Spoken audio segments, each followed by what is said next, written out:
Good afternoon, everyone, and welcome to the first show of the year with Niche Website Builders. And we are joined again by one of the co-founders, Mr. Mark Mars, who I'm sure needs no introduction. And today we're going to be talking about what is tomb raiding SEO. So you're going to find out about that. But if you guys do have any other questions relating to niche websites and all that kind of stuff, you can ask them in the chat. And if you want to see all of the services that Niche Website Builders provide, check the link below and you can see everything that you can get from the guys over at Niche Website Builders. But Mark, thank you for joining us at such an early stage of the year. Yeah, happy New Year to you, Craig. Happy New Year to you too. So what was your festive season like?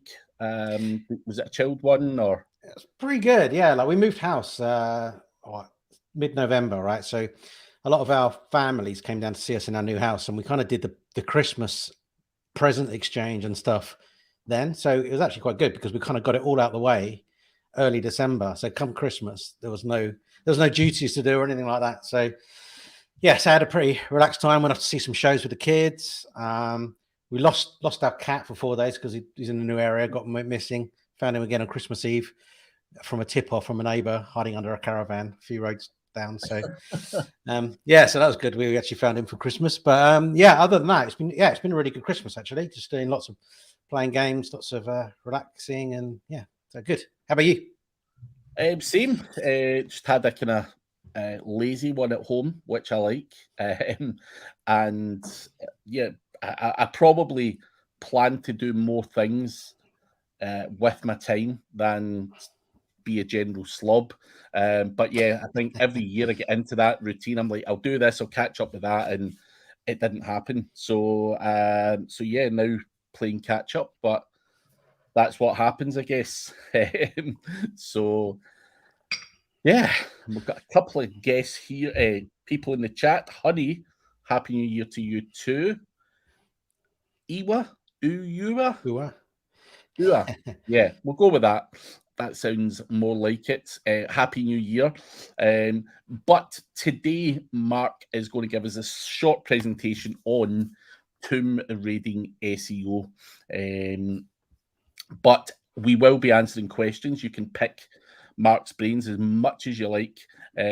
So do put your questions in the chat. And Eva, that's how you pronounce it. There you go.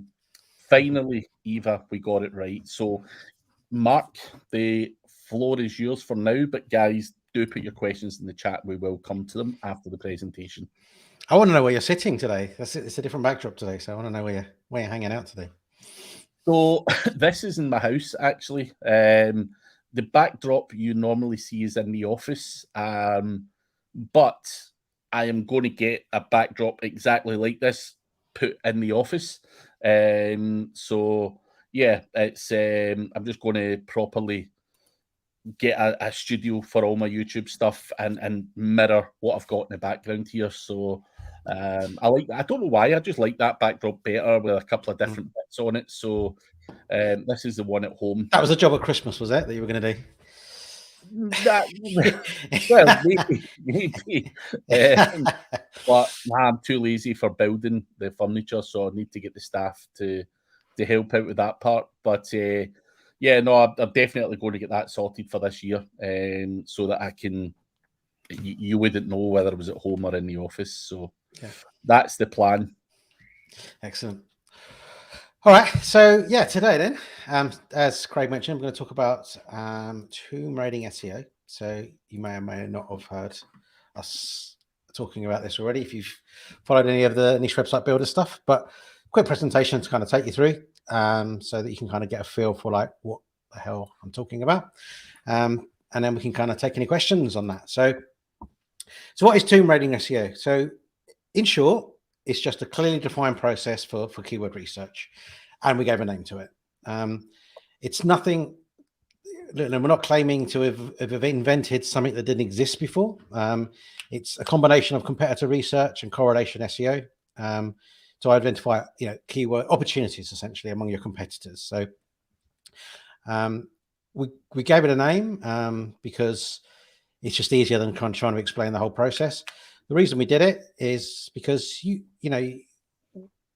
wanted some consistency in the results that we give for our customers. We run a digital marketing agency. We're doing keyword research all the time.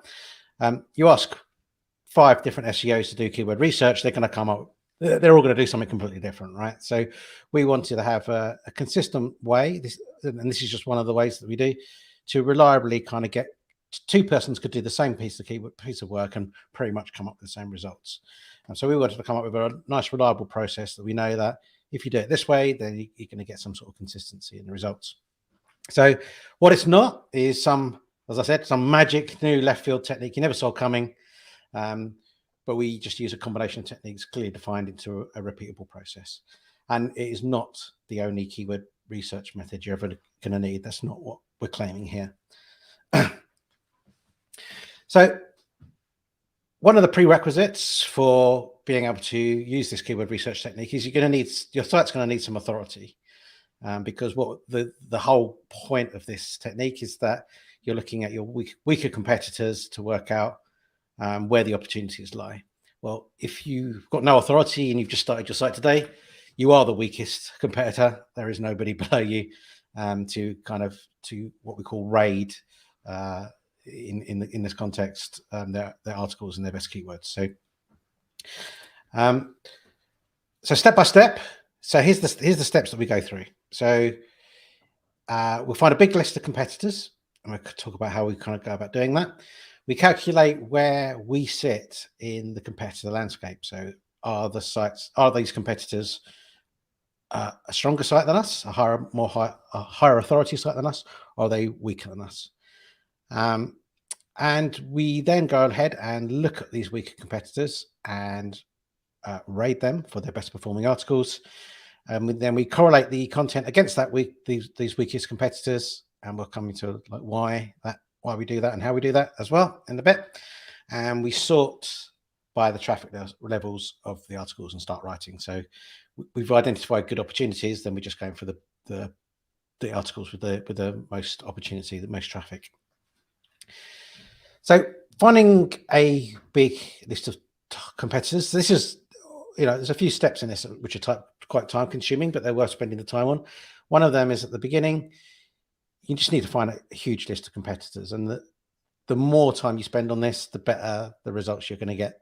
The bigger list, the more keywords, the more articles that you're going to be able to find to raid, and just have more opportunities. So we don't skimp on this. We kind of look for as many competitors as we can. One of the ways that we do this, or there's a few ways that we do this, we use SEMrush, Ahrefs, and Google to do this. So in SEMrush, you can look at your organic competitors page, and you can find all the people that are competitors to your site. You can also do a very similar report in Ahrefs as well.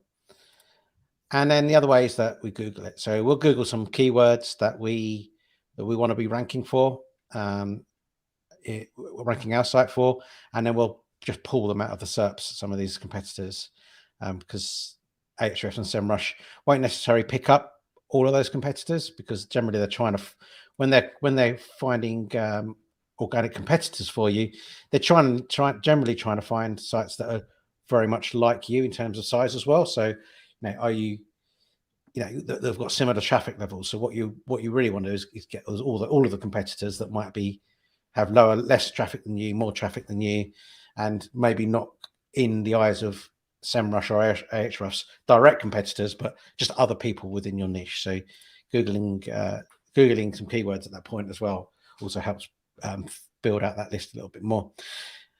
And it's kind of rinse and repeat as well, because once you found a good competitor in your list, maybe it's one of these, you can then go and put them into SEMrush or Ahrefs and then find out their competitors, and then find a competitor there, and then find their competitors. And it's kind of endless. You can just keep going on and on, finding your competitors of competitors.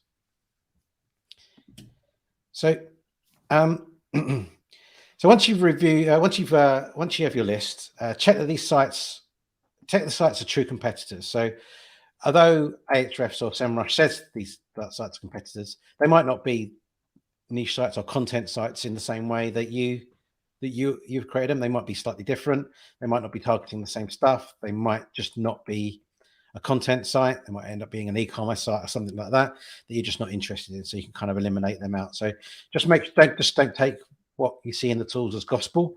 Go ahead and kind of clean that list to make sure, yeah, these are genuinely competitive sites to one that I'm working on. And I already mentioned, you can go down a rabbit hole finding unlimited competitors and competitors of competitors and stuff. So how do you find out where you sit in the competitor landscape? So this one's quite a tricky one.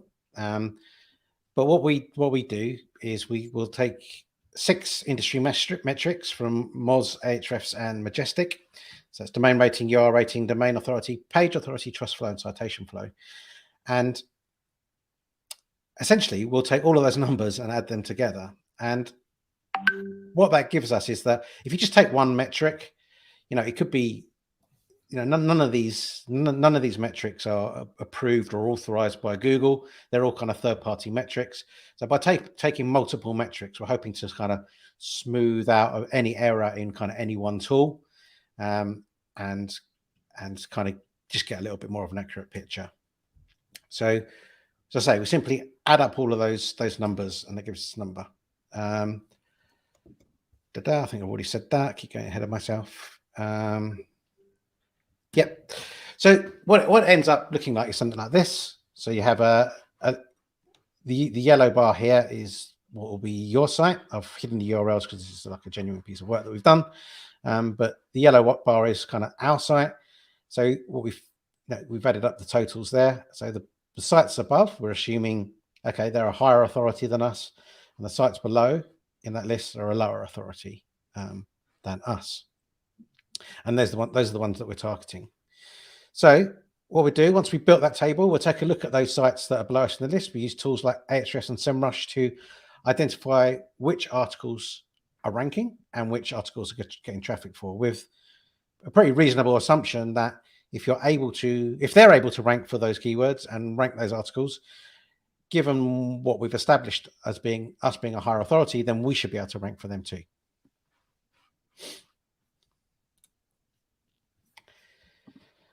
Okay, so once we've identified our list of articles, we need to get them written. Our competitors already given us a winning formula for how to structure our articles and the topics to include. So we want to follow suit. So what we're saying there is that you can use tools like Surfer and things like that to correlate against like a top 10 articles or top 10 sites are in the SERPs, or top 4, whatever, however you kind of pull them out. But what we're saying is that, well, this site is already achieving results for the way that they've structured their article. And what you'll sometimes find when you're doing this kind of research is you'll find like real outliers where they're actually quite a low authority, but they're managing to rank for a whole bunch of keywords. And generally what that means is if they're not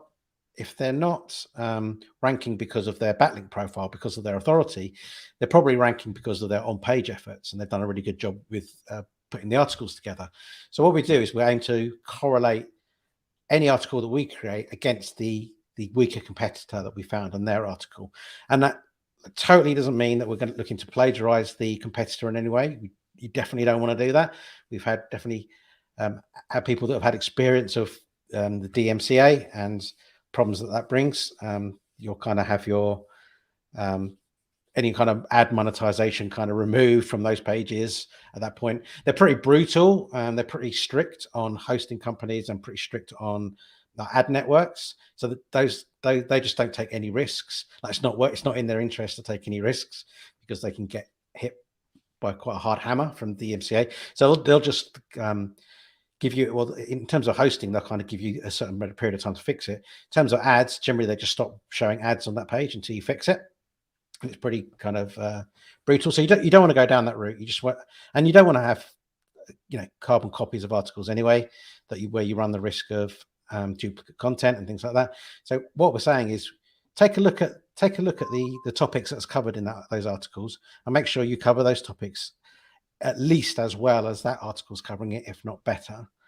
And you can take a look at some of the headings. Again, you don't want to copy the headings word for word, but you kind of want to think about making sure that those topics that are covered in those headings, and those headings are kind of targeting the same same intent. Then that's kind of how we kind of look at it. So I think I probably just said that. Be sure to change the wording of the subheadings and the title of the article to make sure it's the same topics are covered. Rewrite the article from scratch, but do your best to cover the topics. Yeah. Correlate the number of subheadings, images, a bit similar to how like Surfer does its thing as well. It kind of gives you an average of number of headings, number of images, word counts and stuff like that. We generally aim for a 10% extra in word count. That gives us the opportunity to write additional copy in the article. So hopefully we're covering the topics in greater detail, but also adding in things like FAQs we find has like a really positive impact on articles. It's a way of adding new content, but it's just another way of Google to be able to present you in the SERPs as well. And just not forgetting to add FAQ schema to your page as well, because that'll help help your site turn up in the frequently asked questions boxes within Google and stuff. So so we generally aim for a bit more content, not just because we're trying to beat the number of words, we're just trying to cover the topics in more detail. And last but not least, once we've got our big list of articles from the sites that we've tomb rated, then we will just start with the ones that have got the most traffic coming to them and start writing those first, because they're the ones that are probably going to have the better results and the bigger impact. So this is an example of one of my sites. It's a bit out of date now, but I've kind of moved this site on since, but it's from March. This is a case study up till March last year. So this is a site that I did exclusively tomb rating SEO, tomb rating approach in terms of keyword research. So it was on an H domain, which meant I had some authority already. So I spent $2,500 on that. Did create some content. I can't remember how many thousands of words that was now, but yeah, you can probably work it out by calculating it on our site. About 7 cents a word.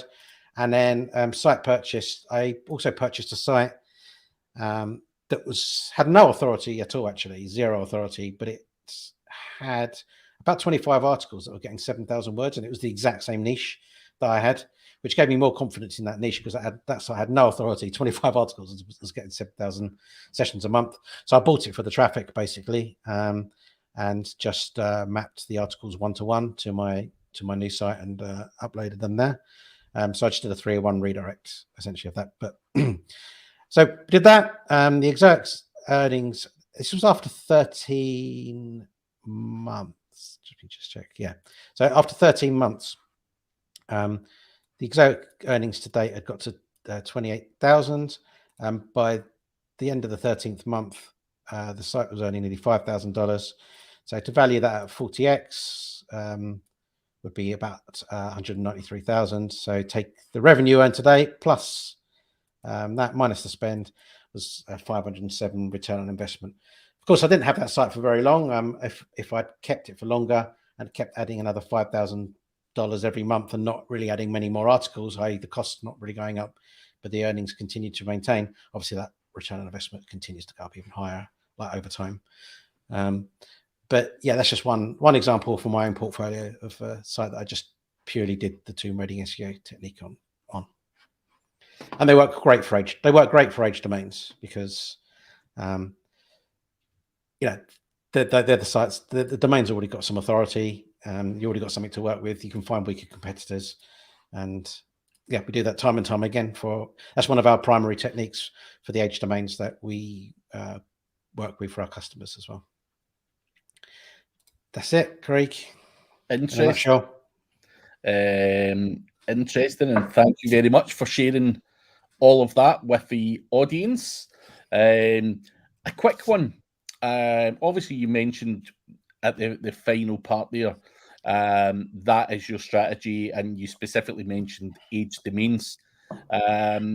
Emmanuel's saying this strategy looks like a strategy that can also be used for new domains. Would I there think be a reason not to use that strategy on a new domain as well? I think that's fair. Like we say that we don't because you look, like I said in the presentation, you're looking for the weaker competitors on the assumption that if they're weaker than you in terms of authority, then you can beat them. However, there's no reason why you couldn't compile that list together and start from the bottom and start on the domain that's got a DR6. Well, you're a DR0. Start on the domain that's got a DR6. They've got a low authority, but they managed to rank for X number of articles. Do it again and just work up that list. Start building your own authority in your domain because you're going to get there in the end. But yeah, maybe there's no reason why you couldn't construct that list, put it together of competitors, and start working from the lowest on the list and up. Yeah. So yeah. And Israr says thanks for sharing. But I think also what Emmanuel goes on to say here is not necessarily targeting highly competitive keywords at the start. You've got to pick your battles wisely, Emmanuel, and if that means going after stuff that gets traffic but it's not necessarily competitive, then it's a no-brainer. Definitely, I think the reason I've, especially over the last few years, I've definitely favoured more looking at competitors to pull out keywords, rather than using like something like keyword difficulty in Ahrefs, which is just not great at all. The way you can get around that is that you can look at a keyword difficulty. Sometimes it'll say it's low. You open up the SERP view and you'll see that they're all DR80 plus, and why it's low, like nobody knows, but you're not going to get in there. But that's very manual. That's very one keyword at a time, and also you're kind of speculating and guessing because these tools aren't accurate. You're kind of speculating you can get in there. When you kind of do it from the competitor, they've kind of proven it. And actually, what we've if you think about any kind of typical site, what you'll find quite often is that 20% of the articles are bringing in 80% of the traffic, and as a whole, you've got 80% of your articles, quite sadly, aren't bringing in very much. Well, what we found is that we managed to tip that balance a little bit more. Is that we've identified articles that people are ranking for that by using this technique, which means that's their 20%. That's their 20% that are already getting them traffic. So you're just taking their 20% and going, I'm going to use everybody's 20% and create my own articles. So they've kind of almost proven that they can rank for it.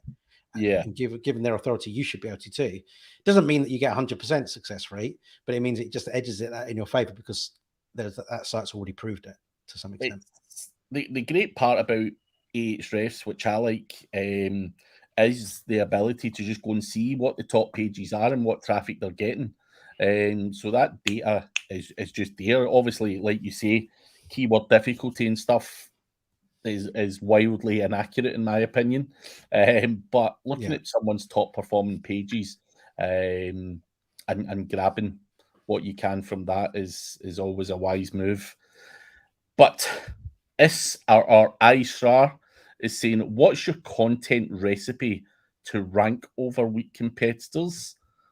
Pretty sure you just went through the whole recipe in those slides. If you've just joined Israr, you can go back and watch. He's went through about 20 odd slides there, talking about everything, including the tools, grabbing a whole bunch of competitors and everything else. So the recipe is there. I wonder if Isra's talking a little bit about like the structure of the content. And I guess that does vary from it does vary from article to article and varies from niche to niche as well. But what you could what we did say in the slide, as Craig was alluding to, is that we're correlating against those weaker competitors. So the recipe is to follow something that's already working, follow suit, and just do it a bit better than trying to come up with some new kind of way of creating structuring a piece of content, because you can think it's better, but if it's Google expects certain kind of content based on what it sees on the SERPs, it'll see certain kinds of results. If you're doing that out, I think what is Matt Diggity calls it, like the black sheep. You don't want to be the black sheep of the SERPs. You think all the answers in the SERPs, are writing articles that are 1,000 words. Maybe they've got an FAQ part, and you think, I'm just going to write a 10,000 word article. I'm going to smash it. But you're the outlier. Like Google's saying, well, generally people are giving this kind of answer, and in this way, I'm not going to rank that one because it's just like wildly different to the norm. Yeah. So just don't try and overthink it. Just do what's working for your competitors. Yeah, do what's being rewarded by Google. Joshua is saying, how do you manage your list of competitors? Is it simply a big old spreadsheet, or is there something else you're using? No, it's a big old spreadsheet. It's just a list of It's well, actually, I say that. So the ranking that we just showed there, it was a spreadsheet. I think we still do that as a spreadsheet. We use a tool called Monday now for our project management, where we list all of our articles that need to be written with some notes and things. So that's how we do it. A spreadsheet, fine. No, there's no reason why you couldn't use that. We just need it for Monday for reporting and things these days. But if you're just managing a single site, that's fine. There was something else I mentioned. How do you manage your list of competitors? I guess the other thing is that, over time, you just need to refresh that list as well. So hopefully, if you're doing the right things, your authority is going up as well over time, which means you're going to start, there's going to be other weaker competitors that drop in. New sites drop in all the time. So I'd definitely look to refresh that list, every 6 months or so, probably. Yeah. Makes a lot of sense. But also, that the case study, this is just my own personal angle there in this question. But you mentioned that you got your 508% return on investment and all that kind of stuff, or whatever it was. Did you actually go on and sell that website, or are you still sitting with that particular project? Yeah, so I did move it on. Yeah, so I've sold that one now. It's gone. So I don't know what the end return on investment was, but it was kind of middle of the year last year. So I ended up selling it. And you sat on that, you worked on it for, was it 13 months, you said? Mm-hmm. 13 months. So I'm just curious, because it's a question I get asked all the time as well. How long do you sit in a website for? Obviously, in that particular case, you spent, I don't know what it was, 36 grand, and you sold it for like 200 and whatever it was. So there's a nice bit of profit there. And obviously, you've done that in a 13-month period. Do you sit on these websites for longer, or is it always roundabout? You scale it up to the 5K a month and flip it on. I'm just curious to know your answer, because I know what I do and why I do it. I'm just curious to know your thought process in that particular space.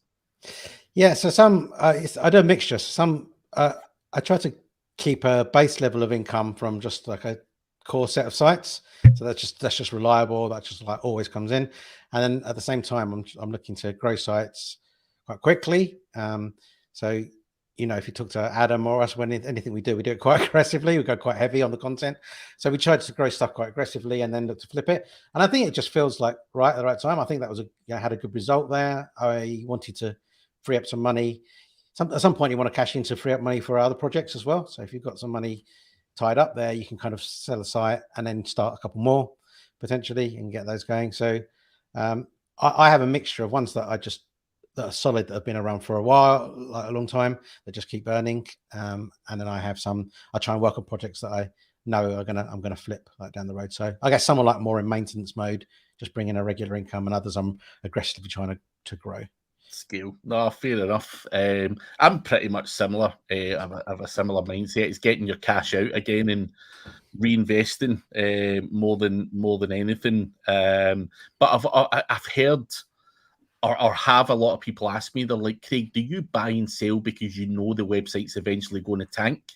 And I'm like, no, that doesn't even cross my mind, because I've got websites that are 7-8 years old that I still hang on to. They not a case of them tanking.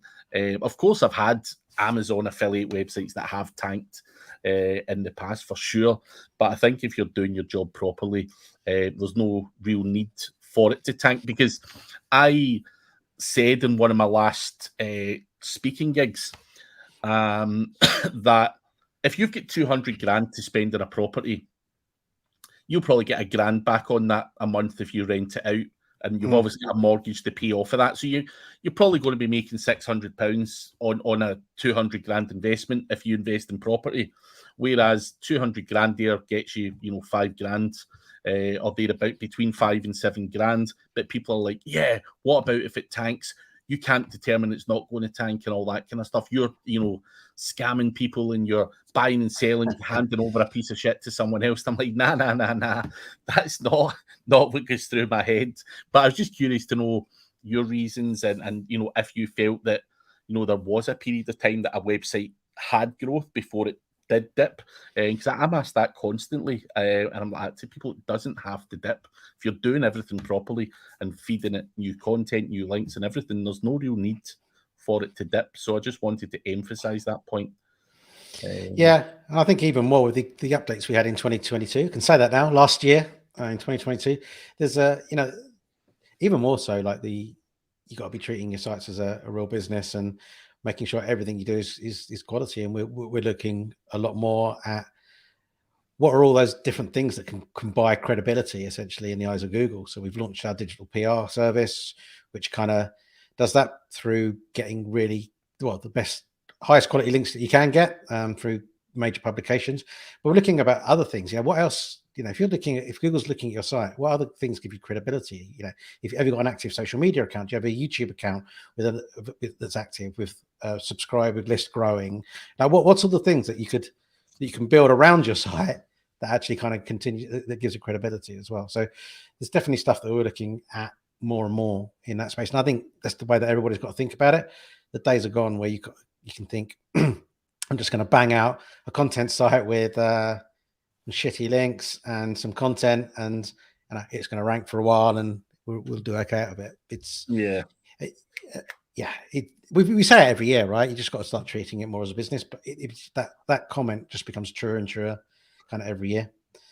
I think, 100%. I think most people, even that December 2020 update, where people used to do the best this, the top 5 that, and there was, it was just all commercial content. But you looked at the websites, no social, no about us page, nothing, which is why a lot of those websites tanked. So it's been in the pipeline for years that you have to raise the barrier. And like you say, I think the key word there is treating it like a real business is the best thing that the best way of describing it, which is important. But I think too many people come to me and it's always what if, and you're like, if you live your life with what ifs, you would never get anything done. What if I was going to leave my day job back in the day and turn to SEO? What if it didn't work out or whatever? But I'm still sat here and stuff like that. So you can't live your life with what ifs. You try to limit that issue. Well, I mean, one thing is don't be looking for that quick buck, right? That quick money. Like we were saying, treat every site you do as if it's your your sibling or whatever. Like you've got to really make really try to make every effort to do a genuine, incredible job. If you're looking over I've always been more on the white. I know you've headed into some black hat stuff over the years, Craig, but I've always been more on the white hat side because I hate looking over my shoulder, waiting for the next update, waiting for Google to catch up because it's going to at some point. And I've always hated that. So I've always gone down more of the white hat route. But you just need to, you just need to be thinking in those terms. And then you shouldn't have anything to worry about. You can lower your risk over time by having multiple sites and in multiple niches and multiple new revenue streams. But if you do start creating like a mailing list and a social media following, maybe you've got a Facebook group or whatever it fits for you, a YouTube channel, you're starting to earn income from other places then, all from this kind of one asset. And you haven't got to worry about Google so much anymore. If you've got a mailing list of 10,000 people on it or a good YouTube following, then of course, right, all this comes down to more work, but it's not easy. It's not meant to be easy, and Google are making it harder. But how committed are you to this? there's still the opportunity there. It's still to create an online business. There's still a great opportunity to make a great return on investment.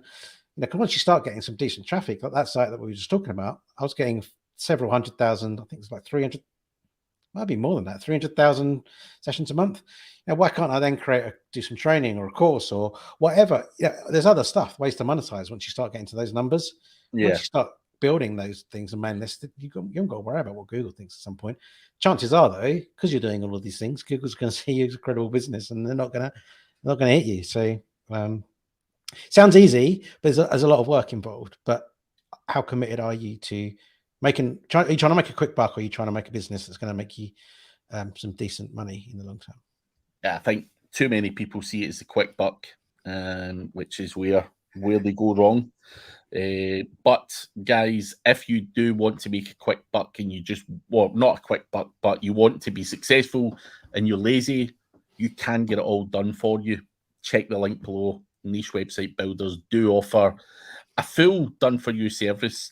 And I think another thing, Mark, you said there is when you do it or you look at that and you've done it over 13 months, you've hit that quite aggressively with content. You whatever it was, 30 grand worth of content is an aggressive thing. And I think one other thing is when people are attacking this, they're not attacking it properly. They're attacking it with $500 and then saying it doesn't work. So I think, yeah, I generally commit to like one site at a time, or maybe two. Like I do, maybe I half commit to one and then more commit to another, if you like. But yeah, I don't try to, even though I've got a portfolio of sites, I don't try to do them all kind of equally. I just really go for one. And although that sounds like a lot of money, 36K, and in this case, the site had made 28K to that date. So, okay, I'd spent 8K of my own money, I guess, by the time that I kind of published the numbers of those case studies. But quite often, that's the beauty of this business model, right? Once the site starts earning money, it can pay for itself to get bigger. Yeah. And you don't have to, although it sounds 36K sounds a lot, well, that site was making a lot of money to then feed back into it. So the actual outlay from my bank account directly was a lot less than that. And it might, that to a lot of people that might sound like, wow, that's a lot of money. But if you think about it, well, the site was earning me that in the first place. Yeah. And you might need to just work your way up to that. You might start get your site earning 500 a month and 1,000 a month. You might have to work on it yourself. Continue if you're at that level. Continue working on yourself, but outsource some of the work as well to get there faster. And then you'll get to the point where you go, I don't want to write any more stuff, but it's earning enough money that I can outsource it all and just grow this asset more and more. So, yeah. You mentioned the whole 80-20 thing. 20% of the people's pages are bringing in 80% of the traffic, and obviously you try and do things a little differently to try and get that figure slightly different or more weighted in your favor. What are you getting? Is it like 50-50 or out of that, when you're looking at your competitors and the kind of easier to rank keywords when it comes to tomb raiding SEO? What is your kind of figure? Just roughly. I know you can't stick to it rigidly, but is it significantly better than 80-20 or? Yeah, it varies from site to site. Of course, some will just do like it depends on, so I guess. So you'll see some sites that just take off and do amazingly well, and you think it's the best thing ever, and then others are a little bit more a little slower. So, but I mean, it's observably so. I'd say you can kind of rank. You just more of our articles were just ranking by using a technique like this. Versus, and it's not the tomb raiding technique. I guess it's more like using competitor research to choose the articles. I guess it is tomb raiding because you're making sure that you're a higher authority site than they are. But I couldn't really put a number on it to be honest, and it'd be unfair too, because someone might have that expectation then, and then they get it and they don't see the same results. And it is an average. It would vary, but I wouldn't want to say a particular number. But what I would say is that we're finding that more articles are ranking more quickly, doing it kind of using something like tomb raiding SEO as a technique. Yeah. Interesting. And when you go about doing the tomb raiding SEO thing, is it the same person? Because I know you guys have a lot of staff and all that kind of stuff. What does the person, where does, obviously you're looking at your competitors, you're looking at SEMrush, Ahrefs and everything else, and you've obviously got a member of staff doing that job. Where does their job stop? And obviously then it's passed on to content writers. And is that one person doing the full thing, or does this go through 2 or 3 people? Yeah, no. So yeah, we have a keyword research team. There are around about five people. So they essentially get on a call at the start with our customers, and we talk about their goals and aspirations for the site, directions they may want to take it. At that point, normally we've had a little bit of a think about directions we could take the site, and we kind of get on an onboarding call with them and just talk through some ideas. A very high level initially. That keyword research person then goes away, does the tomb raiding, maybe some other techniques as well, depending on kind of what we've identified as opportunities. Mm-hmm.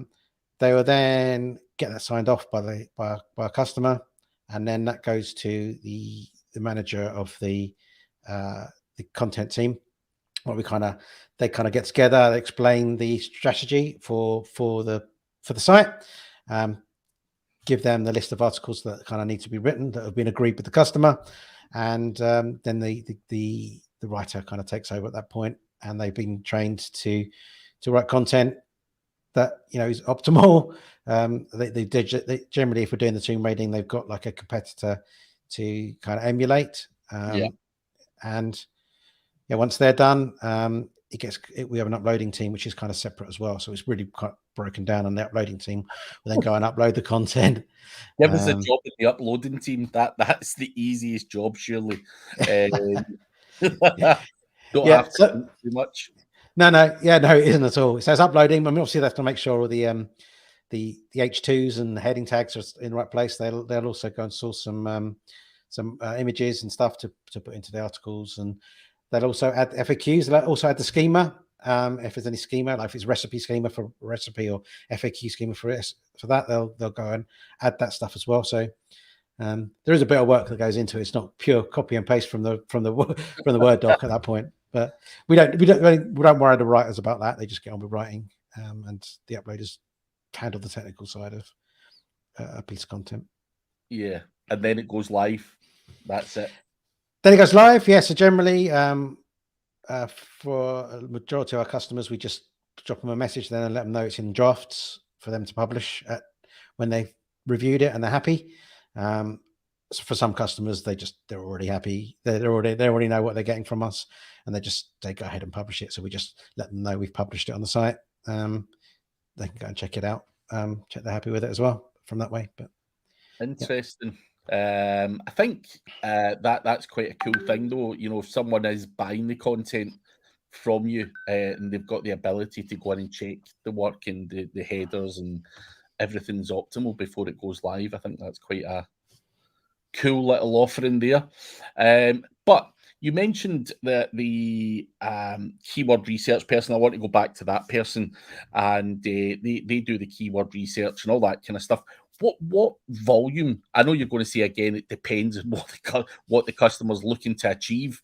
But when you do tomb raiding SEO, what is your keyword research person roughly bringing? Is it 25 keywords, 50? 100? Oh no, loads. So generally, it's way more than a customer has ordered. So because you don't want to stop either. If our customers say it ordered 100 pieces of the content or whatever, we don't want to stop at 100 keywords because they might not be the best ones. Yeah, so we go deep and we go through all of those competitors, get all of them just specifically on the tomb raiding technique, identify all of the opportunities. Sometimes that triggers some other ideas that then sends us off in another direction. So we might have several 100,000 words of content for a customer ready to go, and then we'll identify, okay, well, we think this is the best maybe content cluster or the best silo to start with. So we'll start with this, and these are the best articles that we think are the best ones to go after, and then we try and plan out a few months in advance so that we just didn't hold things up, because email can just hold things up. Like what we used to do is, like, we used to put a plan together, and then every month, at the end of the month, say, "All right, we're going to do these ones next month. Are you sure?" And then sometimes it'd be a week or 2 weeks for the customer. So it just slows everything down. So we just try and get them signed off up front and just say, "Look, we're going to go ahead with these for the next 6 months, unless you tell us otherwise." So, but we will give you a warning that we're getting started, and we generally give them like a week to change anything if they want to change it. Otherwise, we just get on with it. Yeah, that makes sense. Makes sense. A lot of people just want it on autopilot, right? So they want to be able to just give it to us and say, just carry on, publish it, keep going, just keep going, don't stop.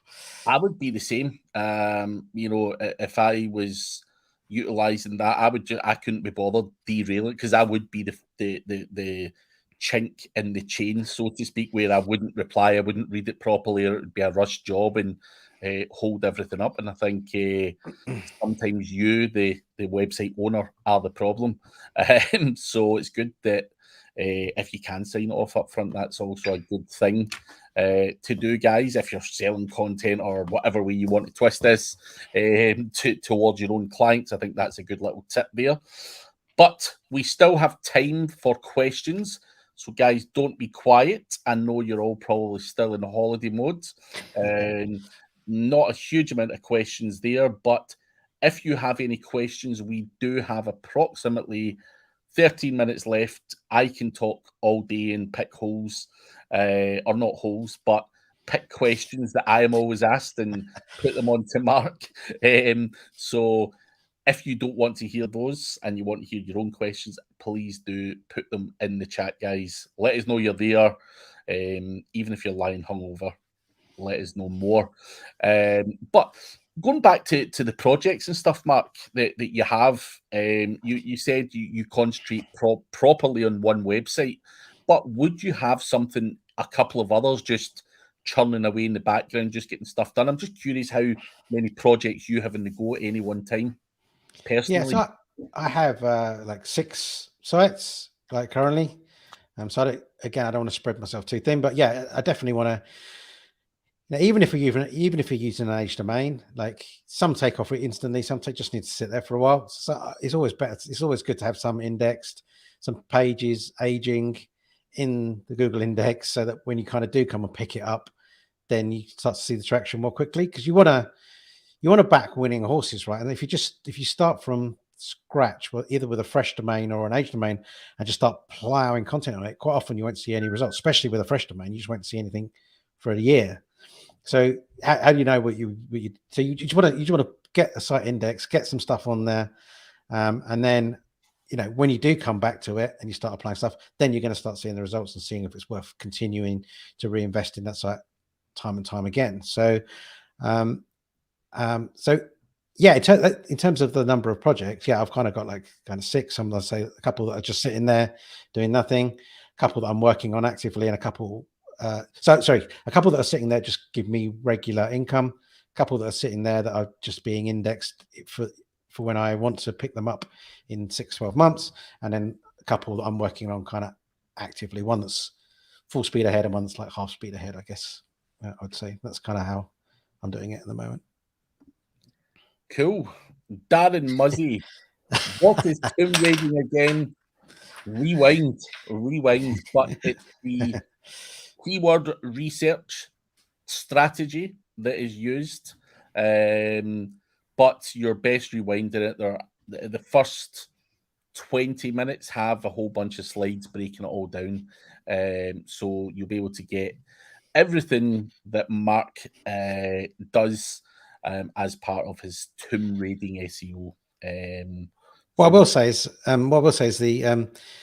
we've covered it really at a high level there. If you just Google what is Tomb Raiding SEO, you'll get a blog article where we go to in much more detail, like every single step. And there's also a video embedded in that page where we kind of go through in more detail, kind of each step as well. So we've covered it at a high level there, but we do have resources where we go even deeper into it if you want to follow along that way. Cool. Darren is driving. Safe driving, Darren. The amount of guys that watch this, and I speak to them because a lot of them are my mastermind. They're like, "Yeah, Craig, your amazing background noise," or "I listen to you when I'm driving," or "I listen to you when I'm walking my dog." You're like, Come on, man. But it's good to know that people are listening in. So, What's worrying me is he's typing whilst he's driving. So yeah, come on, Darren. But Emmanuel is asking, where is the best place to get images for an info site? yeah, so we just go Canva, like generally. We get some from, oh gosh, what's that big site called? Oh, why can't I think of it? Brain's not working. Stock photography, isn't it? Is it not Shutterstock? Shutterstock, yeah. So we go to Shutterstock because that's, compared to like some of the others, that's reasonably priced, especially if you're buying in bulk. So Shutterstock, Canva. I mean, quite often you want to you want to at least pick images, even if you're using stock, that aren't used like really, really commonly, because Google will pick up on that. That's just like a stock images. They want, ideally, your content will have new, what's the word? Kind of unique imagery in there. That kind of gives your content a little bit more of a benefit.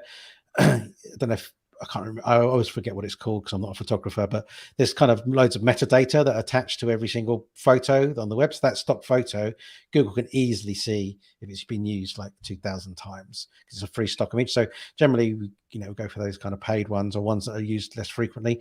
If you really can and you have the time, going in and putting an overlay on it, or just putting a logo on it, or something else which just changes that image.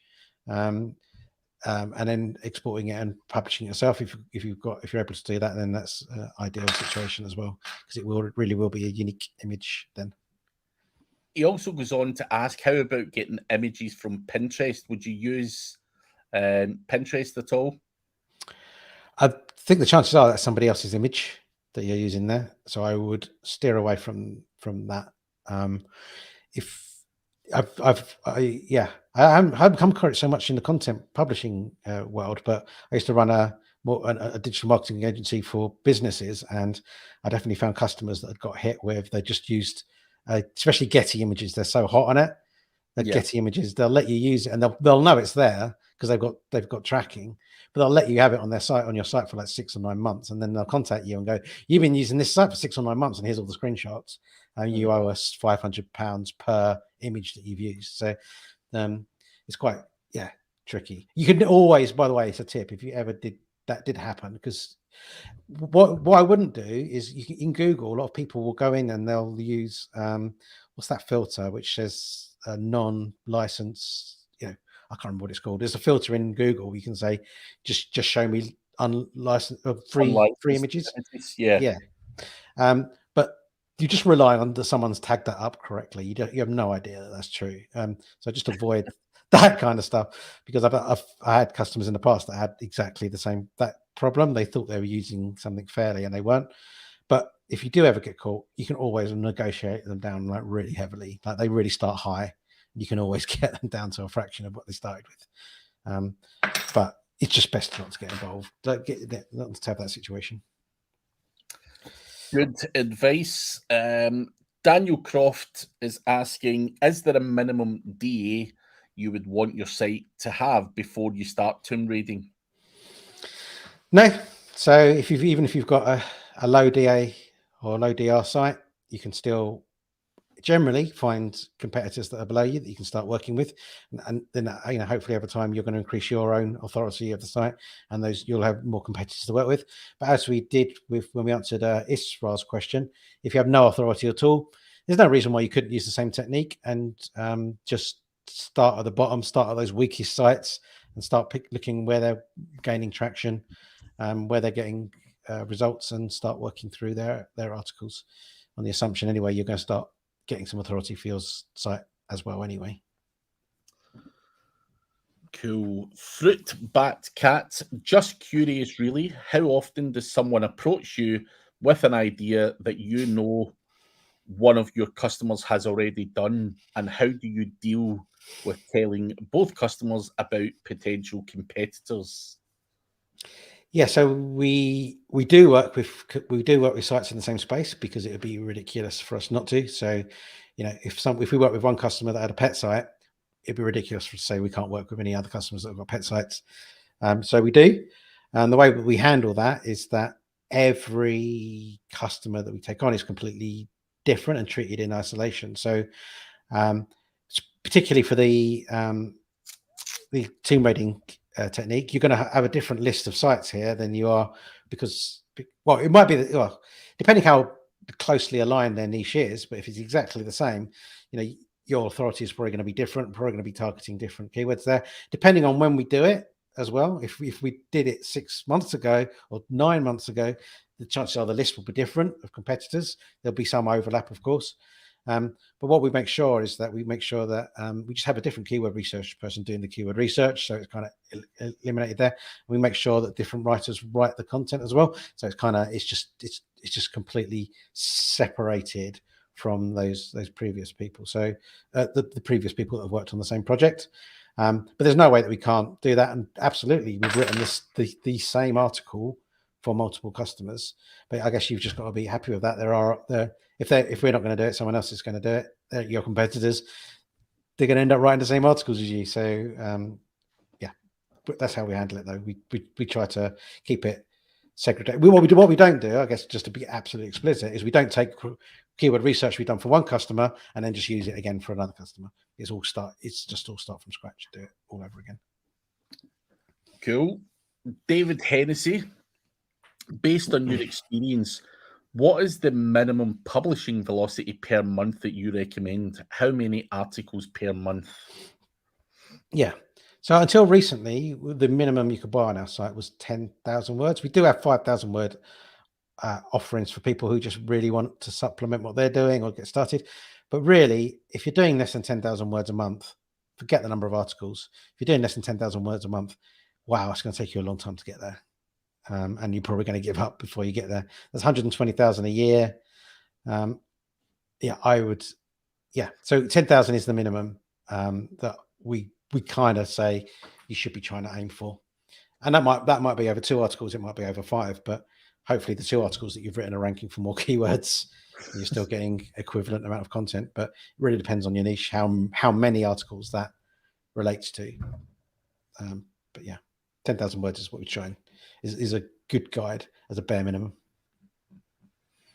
Yeah, and SEOs are all competitive beasts, so it gives us all something to at least fight for.